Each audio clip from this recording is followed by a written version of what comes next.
the next phase. This we have done. So I told you that the best characteristics of linear sequential model means waterfall model and prototyping. They both are integrated in Bohem's spiral model. So prior to this spiral model, there were means after this prototyping, evolutionary prototyping. So there were component-based software engineering, which is also called CBSE. Okay, so component-based software engineering is basically related to software reuse. A very brief discussion we had in engineering analysis and design about components. Means component can be COTS, means component commercial off-the-shelf component like Microsoft Excel, Microsoft Word, Microsoft PowerPoint, or you can say any SQL, okay, SQL databases. So MS SQL or any other SQL. So these all are the kind of commercial off-the-shelf components. I mean, these components are available in the market, and you can pick these components and they can be reused in your own software.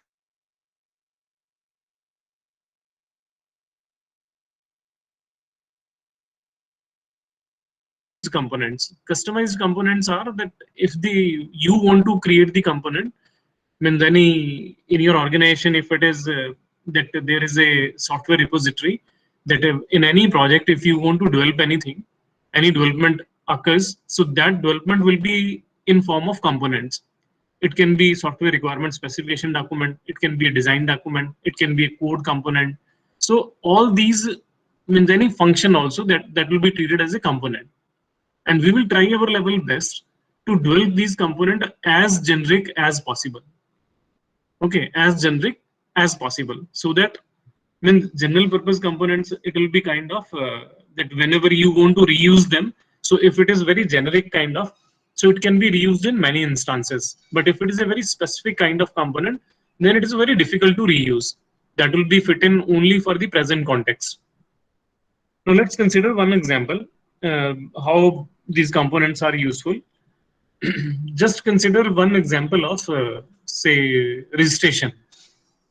Okay. Registration is it can be registration of a student in a university. It can be registration of a customer with any kind of business. It can be kind of that in banking, registration of a account holder. It can be registration of a patient.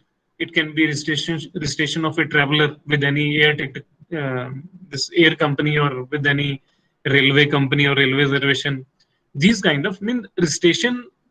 If you just look at this component registration, don't you think that 80% of the components of that function will remain same? I mean, that's a kind of that name, date of birth, or age, kind of, then male, female, then maybe address, mobile number, email ID. Then these kind of things, they'll remain same. It's only 20% which will be specific to that particular application. So if it is a kind of that 80% is same, then why do develop every time that if your company is dealing with all these kind of clients, and then you develop this registration module every time?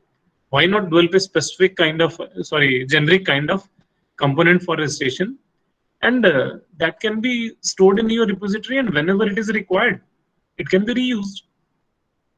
Okay, so that's what is a kind of component. So if we just go through this based on systematic reuse, where systems are integrated from existing components, like I told you the example of this registration or COTS, commercial off-the-shelf systems. And one more thing is there, that if the organization repository, it will be populated with many components. And whenever you develop any small piece of software, you will store it into that repository. So it is that kind of, whenever you want to store it into the repository, it is not kind of that any piece of code or any useless kind of thing that you developed and you will store it. No, there will be a proper, there is also a complete model is there for that. When you create that particular specific component, maybe requirements document or design document or test cases or test plan or software project plan or your code, anything. So there is a proper methodology is there for that, proper process is there. So these components are also validated, and then only they can be stored in the repository. And the process stages in this are component analysis, requirement modification, system design and reuse, development and integration. This approach is becoming increasingly used as component standards have emerged, because earlier there was no standards, but now there are. Means Corba is there, COM is there. So these all are kind of standards are available for components developments. Now you see that if you are storing, you can think of a scenario that you have already an organization repository, and now you want to develop a software. I mean, because we are into the software development process models. So if you want to develop it with your component-based software engineering process model, what you will do means you have certain set of requirements with the present context or the present client. Okay. So what you will do, you will go to that repository and you will search, you will give different kind of search strings from that repository, and you will try to identify the candidate components. Maybe it is the same registration. Okay, you want to give patient registration. You have a client with this health administration system or this hospital administration system, and for that you need to develop a software. So you went to your repository and you have given a search string that patient registration. Now maybe from that repository you will get say hundreds of 50 or maybe thousands of components depending upon the size of your repository. All those candidate components will be listed along with its parameters, or you can say along with its attributes. Now attributes may contain that component name, its a description, its a specifications, maybe known bugs, test cases used, and its reuse history in past. Okay, in which different contexts it has been already used, and then the type of bugs, okay, which are already means detected during its reuse history. So all these descriptions, then LOC means lines of code. What is its size? Each and everything it will be given there, and then the best suited component you can identify out of that repository. Now, for one thing more, for each and every component, we say 3C model. 3C model. If you will just go through this you will find that 3C is means context, content, and component. Okay, content, context, and component. Context is this particular context in which particular this particular component is being developed for which particular context. Okay, for hospital context, for airline reservation context, for railway reservation context, or from a university context, for which particular context this particular component has been developed. Or when you are storing into you are populating that repository, then for which particular context this component is being developed, that you are developing. So if it is all past contexts are known, so don't you think that your faith in that component will increase, because it is giving you all n number of specifications about the characteristics about that component. And then content is actual LOC, those contents, that what content in which particular language it has been developed, those contents will be there. So content, context, and component itself. Okay, so that whether it is a design component or it is a requirement component, it's a specification component, it's a testing component, or it's a code component, these are. So in a way, what happens is, then this is also called a bottom-up kind of strategy for development. Earlier, all they were top-down kind of development strategies, because in this code is already there in your repository. Now, component analysis will be there. Component analysis is it's a kind of that whenever any client request is there, you'll go to your repository, you'll identify the candidate components. So that's what is the component analysis. You're analyzing the requirements in hand for present context and the requirements associated with those candidate components in the repository. So you'll compare these all, and maybe that you will be able to find out the best fit. And sometimes it is that you have n number of components, so its match will be also listed related to your present context. Maybe some component is 60% match, 70% match, 75% match, or 80% match. So that you need to analyze later on very carefully. So that's why it is component analysis. Because Because what happens is, you may have a component, its a percentage match is 75%, or maybe more than that, 85%. One candidate component is 85% match, and the other is 75% match. But after analysis, you will come to know that in case of the first case, 85% match, the 15% which is remaining, which is not matching with your present context, may be critical type of code, and its hand coding will require much more time. Means its tailoring sometimes may require much more time as compared to development from scratch. Okay, so you have experienced that whenever you retrieve codes from online repositories like GitHub or some other kind of, so you can see that how many times that code as it is can be reused. It is usable because in nature they are sometimes very complex. Knowingly, the developer has introduced some complexities so that people cannot cannot plagiarize the same kind of content. You need to first understand and then you can tailor make. But because of that open source technologies, open source platforms, they are being, they are more and more popularized. So that's why this component based software engineering, it's becoming more and more, you can say, important and more popular also. You see that Java, JDK, and all these kind of the Linux, these are all open source kind of uh, these stuff is there, and people can just retrieve those components, and you can contribute to that, and you can store back. And all these things will be taken care of. Configuration management and component validations and these all, they'll be taken care of. If somebody has used GitHub, so all configurations and all everything, they'll be taken care of. Now everybody is going to use GitHub actually, so you'll come to know that these kind of configurations also from that. So now components you have identified. Now 75% match and 85% match we were talking about. So in case of that, it remaining 15% may be critical and effort required may be much more. In 75% it may be better. So it's not that which one is at top with the maximum kind of percentage match of the requirements that can be reused. That you have to analyze whether 75% is the best fit or 85% is best fit. So depending upon that, you need to say that you need to see which one will be the best fit and most appropriate for the present context.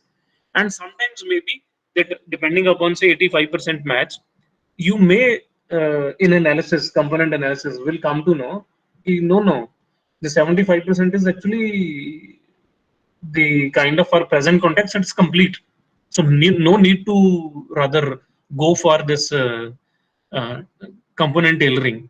Then what will happen? You will modify your requirements for the present context, because that you came to know from analysis of that components, candidate components, that the requirements which you have documented are not required or they are not appropriate.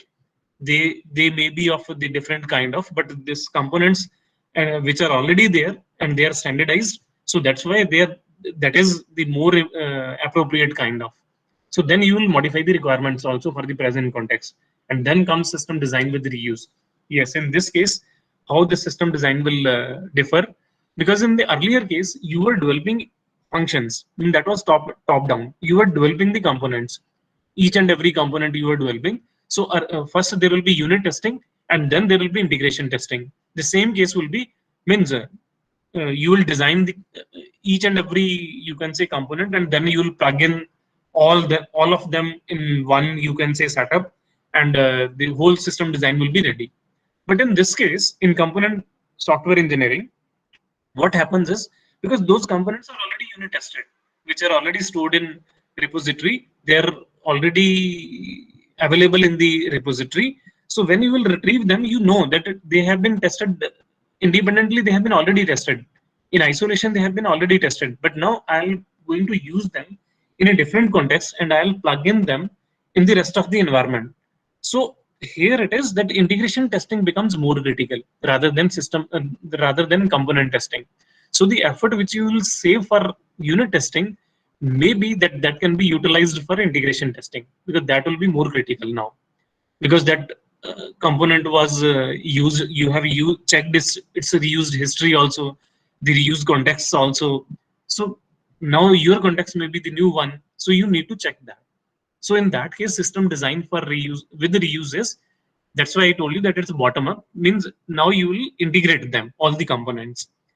And then comes development and integration. So all these, they will be plugged in different these all, and then integration in terms of top down integration, bottom up integration, then sandwich kind of integration, clustered integration. So these all will be there. And then for, because in as an independent component they are ready.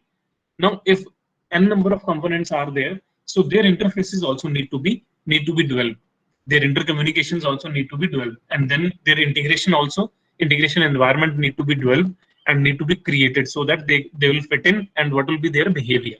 So that will be there. So uh, no, yes, please, it's making sense, or any doubt, please switch on the, because your chat box chat is not visible to me, because I have shared the full screen, so my PPT is available to me, only that is visible. So please switch on your mic and please do ask question if there is any doubt.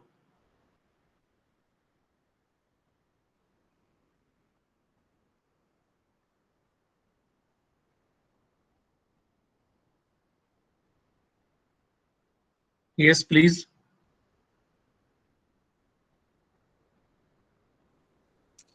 Sir, Hmm. if I get this correctly, this is more focused on the implementation phase of a project. That is, we have to be clear about requirements initially, and then we can look up for existing code, right? Hmm. So that initial requirement analysis, and all that initial requirement phases, they are similar with the waterfall model, or they can vary. See, in this case, if I could understand your question properly, I mean, that is that you are saying that it is more of implementation rather than all other phases of waterfall. Yes, sir. In comparison to But waterfall. see, if, implementation, you mean to say development? Yes, sir. Yes, sir. But see, Actually, already developed components are there. So how it can be more of development? Rather, we are saving effort on development. Okay, its cost will be many times it will be cut. Actually, it is because as soon as you will get the requirements from the client, you will prepare a rough kind of requirements, not the exact kind of. okay. Okay, because you have understood during your interactions with the client, you have understood their requirements. So you are not Yes. 100% documenting them. You will chalk out Okay. a kind of rough kind of requirements. Of course, means it may be 50%, but you will chalk out your requirements, your specifications, and it is not a final specification document. So on the basis of those chalked out requirements or workout kind of 50% requirements, then you are going to your repository. All right. Okay, so Okay. it is not only that waterfall. It's because ultimately it is IEEE 1074. Okay, which has Okay. all kind of activities are there. So we need to take care of that. Those activities will remain in any process model. Even if you will develop your own process model, so you will keep your eye on IEEE 1074, those all Okay. activities. So now it is that you have, say, certain set of requirements, you went to your repository you for matching, for component analysis. So specification match will be there, so you will get the candidate components, maybe 10, 20 candidate components. Now on the basis of analysis you want to find out the best fit. No, if it is a 100% match and it can be directly, if you are luckier enough, and directly can be put in, so there is no need of a requirement modification. You will finalize your requirements and you will use that, and you will further move with the design. If it is that all 100% components, eh, n number of say 20 components and 30 components were required and 100% matches there, and you will now integrate them for the present context. Okay, but if it is that you got the candidate components, but you need 10% tailoring, 15% tailoring, or maybe 40% tailoring. So that depends. And during component analysis, that decision will be there whether we are going from scratch or we are retrieving from the repository. But if it is that in organization, your methodology is component based software engineering, then it is that you will try your level best to reuse, because you can in a competitive market you can cut on the cost. I Yes, hope it is clear.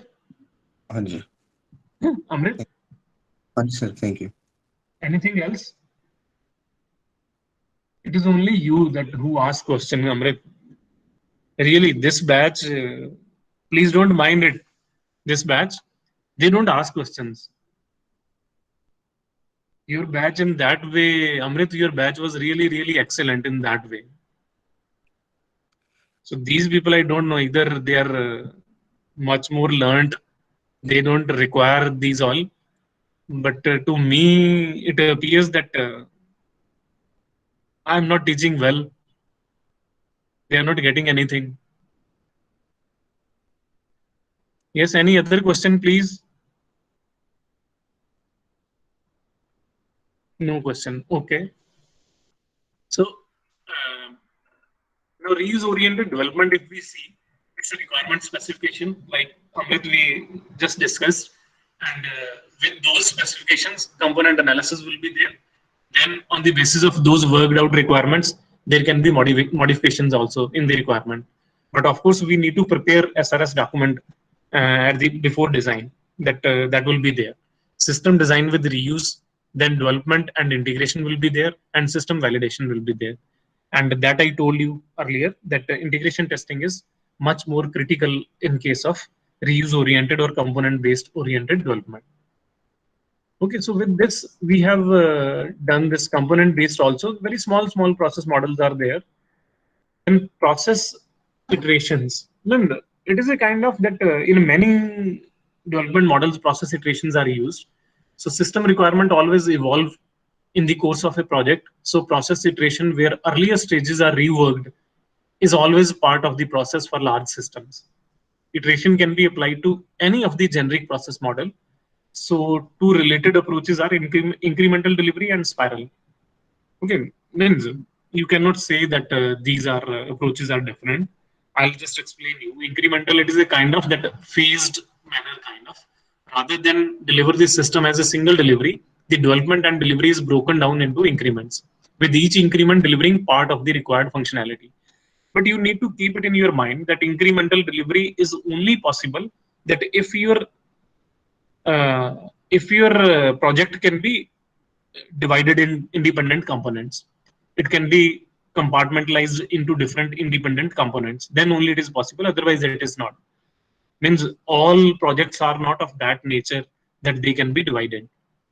I don't know. Normally, I consider that example in EAD that like your integral is there. Okay, let me try Jamboard if we can use that, or anybody can explain that example. I told that eight dice problem and integration problem. In integration it is that the integral symbol is there, and in integral in bracket we have different you can say x cos square x plus e raised to x dx plus any means many you can say components may be there, and then in after bracket there is dx, so whole integral is there. So then you divide them into independent components and then you solve, and finally you get the integrated solution. So that is kind of that you can divide them into compartments, and that way university also can be divided into different components. But eight dice problem I discussed with you, where seven dices are there in that game, and one you can say slot is empty slot, and you are to arrange those all dices 1 to 7 in sequence. They are jumbled up, and with your different moves you are to set them in a sequence, that 1 2 3 in the first row, then 4 5 6, then 7 8. So nine slots are there and 8 dices are there. That's why it's a 8 dice problem. So with your movements you can check. So in that case, this problem cannot be solved in parts. It cannot be divided into different components. The solution state will be as a whole. So in AI you will do that, or I don't know. Yes, this semester you have AI, I think. So you'll do in that. So user requirements are prioritized, and the highest priority requirements are included in early increments. Yes, of course, the in first phase you can say you can deliver the most critical functionality, so that most prioritized functionality also, so that it can be tested for a long time, and then maybe in the next iteration the next prioritized components, and one day it will be that the whole system will be automated, that first you picked up the one department, then second department, then next department. So those increments you'll keep on adding, and the whole system will be automated. Once the development of an increment is started, the requirements are frozen. Though requirements for later increments can continue to evolve. Yes, of course. Then for developed one, they'll be freezed, because in the next iteration of the system, maybe they'll be improved. But for the rest of the which still need to be developed, for them, maybe they'll be evolving in nature. So this is basically the incremental kind of delivery, and it's very simple. So incremental is define outline requirements, assign requirements to increments, and then design system architecture. With that, you will develop the increment which you have decided, you have prioritized, and then it is validate that increment. Integrate increment. Integrate means if you have already delivered some increment, some phase you have already developed, so it need to be integrated with that, and then validate that system, and then maybe that particular increment can be delivered, and then if it is incomplete, then you'll again come, and you will go for the next increment, you'll develop the next increment, then likewise till the whole system is not ready, that final system is not ready, we'll keep on developing the next increment. If there is any doubt in between, you can ask, please. Incremental development advantage. Customer value can be delivered with each increment, so system functionality is available earlier. Because if we compare it with waterfall, it is at the end, means huge gap is there, 6 months or 1 year, and that kind of. But here in this case, means if you want to convince your customer that yes, we are working, and then that's the kind of that with that client understanding and your understanding about that system also, that will enhance with this. Then early increments act as a prototype to help elicit the requirements for later increments. Of course, when user is experiencing the system with one component, so they'll be more educated about their requirements. Lower risk of overall project failure, because you are delivering the functionality in increments. So the overall, the whole kind of huge failure, that risk is not there. It's only in components. The highest priority system services tend to receive the most testing. Yes, as I told you, because they are prioritized and they'll be delivered in the beginning, and they'll interact with the next thing, each and every increment. So they'll be tested more. In that way, it is advantageous also.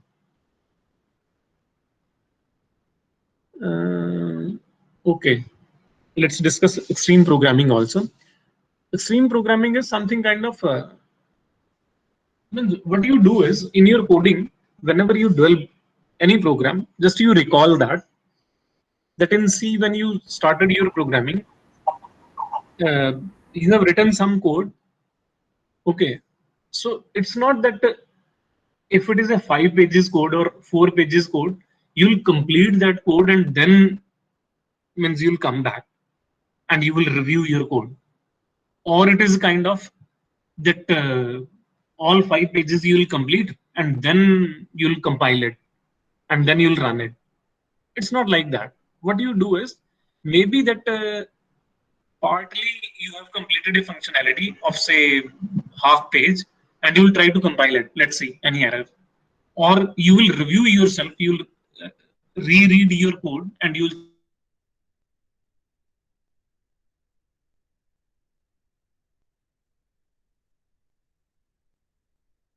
that yes, the number of parameters which were to be passed to function, they are included properly or not.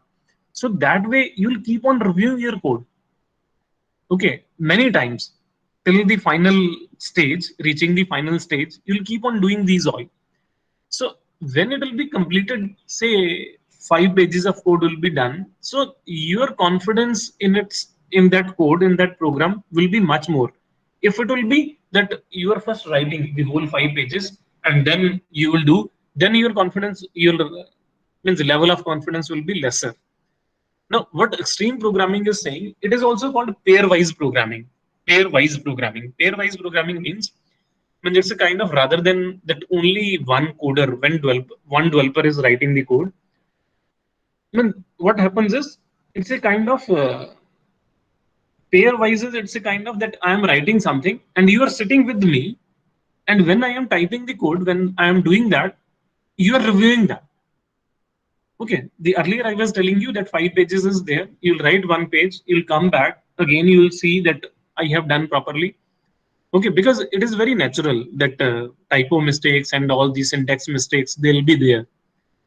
Okay, so but if it is pairwise, means I am writing that program and one person sitting with me is reviewing that, and you may interchange also.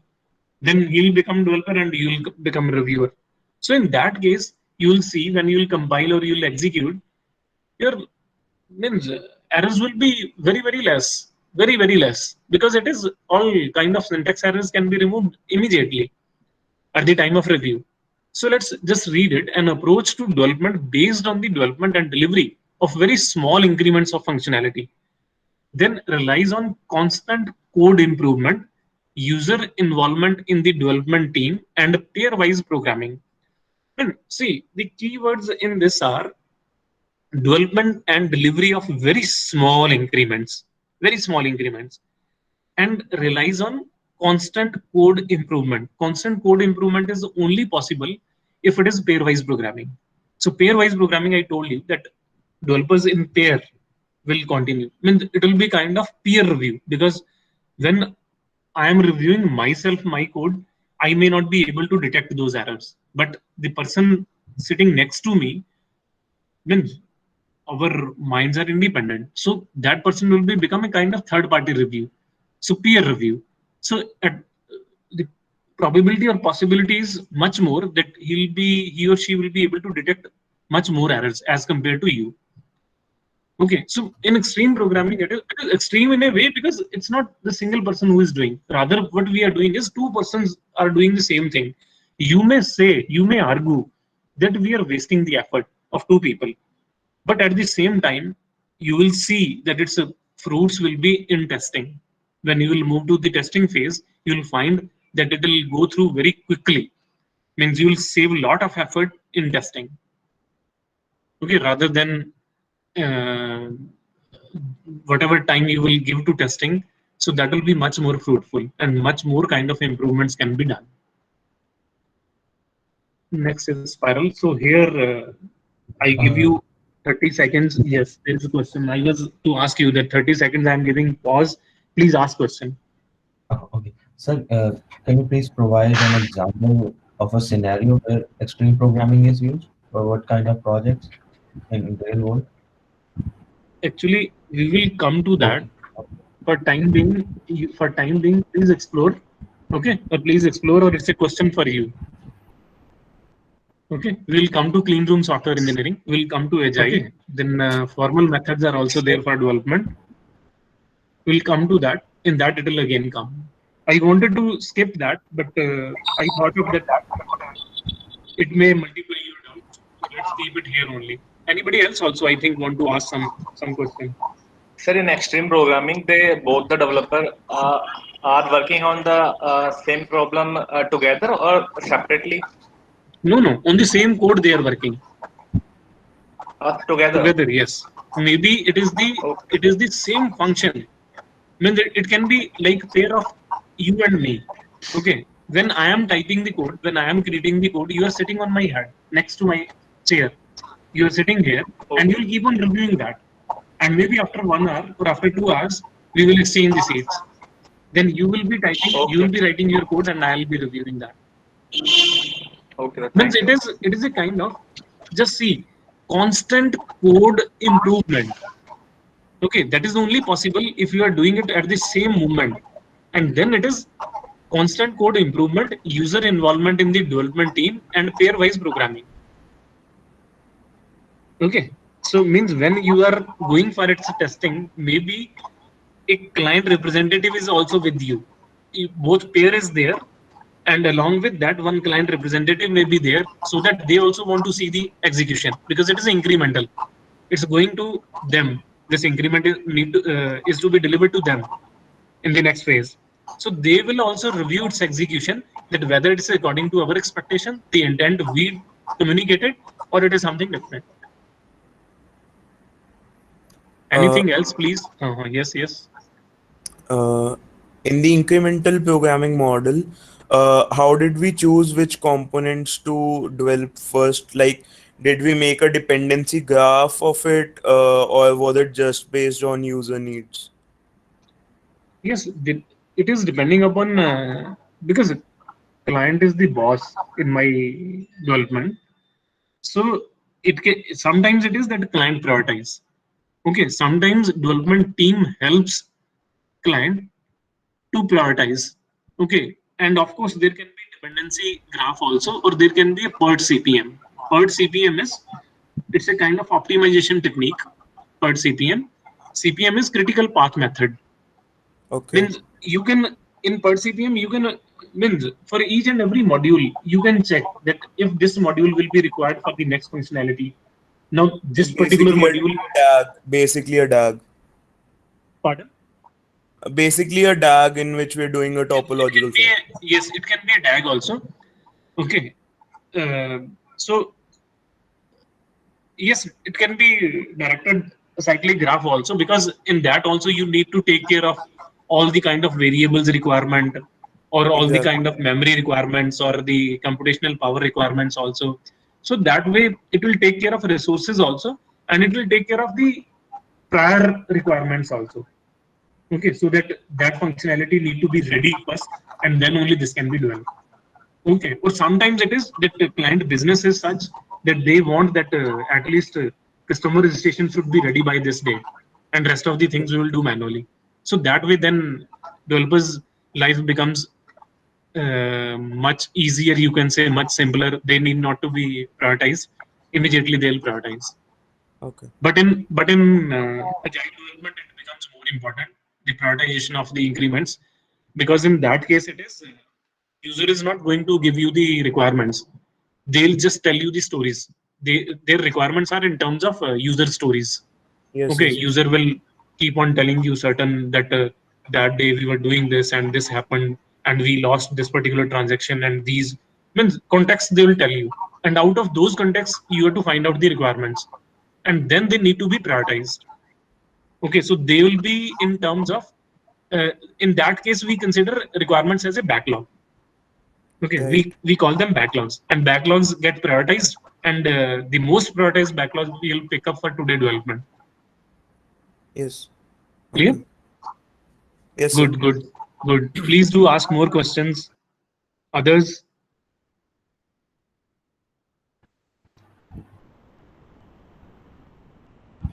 Done. Okay. Let's move further.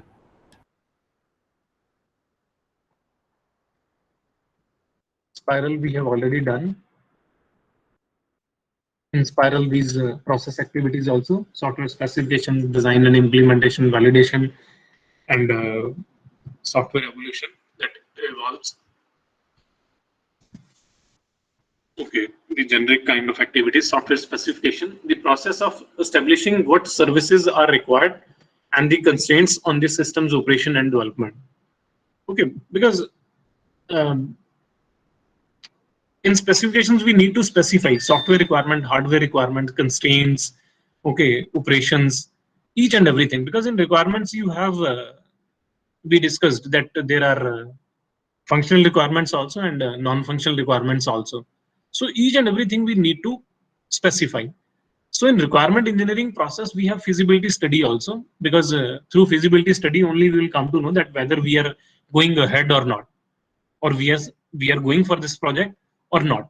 So if it is yes, that we are going for that, and then of course requirement elicitation will be there, so that in detail you'll find out the requirements and analysis, then requirement specifications, and the document, if it is ready, then it's a validation also. You need to check them, whether they are unambiguously, very clearly they are stated, they are easy to understand, they are complete in nature, they are consistent in nature. So that way you need to validate those requirements also. And requirement elicitation, it is kind of that many tools are also there. We discussed many times in EAD also. So it is kind of questionnaire may be there for requirement determination. There can be interviews also, or there can be observations also. Role playing is also there, which is also called document review is also there. Okay, so these all kind of that you'll elicit the requirements, you'll determine the requirements, and then you will specify them. There is a complete chapter on requirement engineering. So in detail, we will do in that also. Okay, in brief, we can discuss this process also here.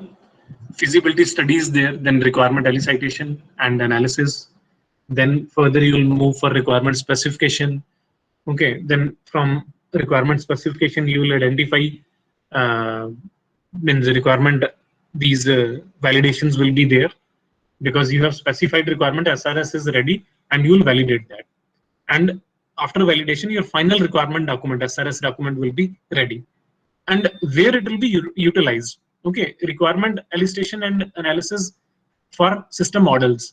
Okay, DFDs and all kind of use case diagrams, class diagrams you need for that. And these also you need for user and system requirements, because interfaces also you need to create for user. So there also it will be utilized, but all these ultimately will go to SRS. You have to complete that requirement documentation. And during validation, if you are identified that no, this requirement is not stated properly, it is incomplete or it is inconsistent or its meaning is not conveyed to its true intent, you'll go back and then you will see. And maybe only specifications you will check whether they are complete or not, whether they are only incomplete, or you need to go back for analysis also to determine its completeness and its consistency. So then you will again come back. Okay, so that way it can be iterative also in nature. Software design and implementation. The process of converting the system specification into executable systems, that is what is the design and implementation. So software design is software structure that realize the specification. Here we need to create structured charts also. It's a kind of tree that on top there is main program, then its siblings are there. It's a kind of tree. Okay, so that you may call it a structure chart, or it can be a dependency graph also in that way, but then the diagram and that sequence that will change. Okay, that is also a kind of tree-like structure. So design a software structure that realizes the specification, then implementation is translate the structure into an executable program. Then activities of the design and implementation are closely related and may be interleaved. Of course it is, because if your design is not ready, means design is kind of a pictorial representation, and development is the actual translation to working component. So if your design will not be correct, then implementation cannot be correct. Design process activities. In design, you have architectural design, abstract specifications are there. Specifications may be of component, of control specifications, procedural specifications, database specifications, all these.